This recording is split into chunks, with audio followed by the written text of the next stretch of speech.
જય હિન્દ, જય ભીમ, જય વિયતમાં. હું લોક ગાયક કાજલ મહેરિયા. ઘણા સમયથી ચર્ચાનો મુદ્દો જે વાત મારા પારિવારિક હતી, ઘરની વાત હતી, એટલે ઘરમાં જ રહે એવી ભાવનાથી તમારી સમક્ષ ક્યારે રજૂઆત નથી કરી. પરંતુ આજે હદનો છેડો પાર થઈ ગયો હોય એવું મને લાગે છે.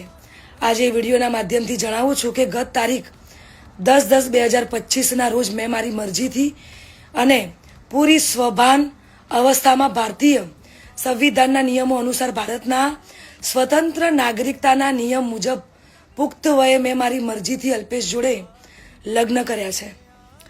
ના કોઈ ધાકધમકી કે ના કોઈ દબાણથી કર્યા છે. અલ્પેશ અને મારું પોતાનું રિલેશન છેલ્લા 1.5 વર્ષથી હતું. આ વાતની જાણ મારા પરિવારને મેં કરેલી, પરંતુ